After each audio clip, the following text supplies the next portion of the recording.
നമസ്കാരം. ബി.ജെ.പി നേതാവിന്റെ കൈയിട്ടുവാരലാണ് ഇപ്പോൾ പുറത്തെത്തിയിരിക്കുന്ന പുതിയ വാർത്ത.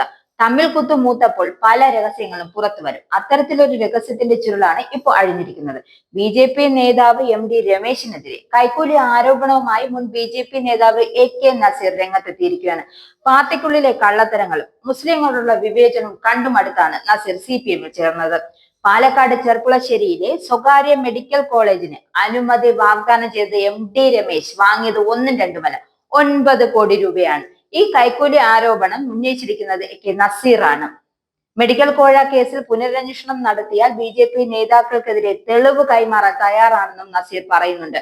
കുമ്മനം രാജശേഖരൻ സംസ്ഥാന പ്രസിഡന്റ് ആയിരുന്ന കാലത്ത് സംസ്ഥാന ബി.ജെ.പിയെ പിടിച്ചുഴച്ച് മെഡിക്കൽ കോഴ വിവാദം അന്വേഷിച്ച 2 അംഗ സമിതിയിലെ അംഗമായിരുന്നു എ.കെ നസീർ.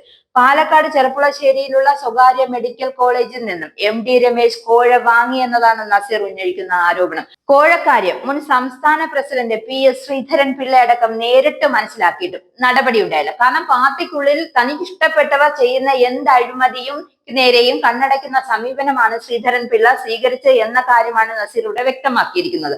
തിരുവനന്തപുരത്തെ സ്വകാര്യ മെഡിക്കൽ കോളേജിൽ നിന്ന് സംസ്ഥാന സമിതി അംഗമായിരുന്ന R.S. വിനോദ് കോഴ വാങ്ങിയ സംഭവത്തിന്റെ അടിസ്ഥാനത്തിലാണ് എം.ടി രമേശ് കോഴ വാങ്ങിയതിനെ കുറിച്ചുള്ള ആദ്യ സൂചനകൾ കിട്ടിയത്. പക്ഷേ കോഴ വാങ്ങിയവർക്കെതിരെ അല്ല, അത് അന്വേഷിച്ച് കണ്ടെത്തിയവർക്കെതിരെയാണ് പാർട്ടി പിന്നീട് അങ്ങോട്ട് നീങ്ങിയത്. നസീർ ഇക്കാര്യം വ്യക്തമാക്കുന്നുണ്ട്. കേസിൽ ഇനിയും അന്വേഷണം ഉണ്ടായാൽ കോഴയുടെ തെളിവുകൾ അടക്കം കൈമാറാമെന്നും നസീർ അവകാശപ്പെട്ടു. കുമ്മനം രാജശേഖരൻ ബി.ജെ.പി സംസ്ഥാന അധ്യക്ഷനായിരിക്കെ നസീറിന്റെ നേതൃത്വത്തിൽ നടത്തിയ അന്വേഷണത്തിലാണ് കമ്മീഷൻ റിപ്പോർട്ടിലാണ് ഇക്കാര്യം വ്യക്തമാക്കിയത്. ഈ സംഭവത്തിന്റെ സംസ്ഥാന നേതൃത്വത്തിനെതിരെയും രൂക്ഷ വിമർശനം ഉയർത്തിയതിന് പിന്നാലെയാണ് എ.കെ നസീറിനെ പാർട്ടിയിൽ നിന്നും സസ്പെൻഡ് ചെയ്തിരുന്നു. പിന്നാലെ പാർട്ടി വിടുകയായിരുന്നു അദ്ദേഹം. 30 വർഷത്തോളം ബി.ജെ.പിയിൽ അംഗമായിരുന്ന എ.കെ നസീർ പാർട്ടി വിട്ട അദ്ദേഹം കഴിഞ്ഞ മാർച്ചിലാണ് CPM-ൽ ചേർന്നത്.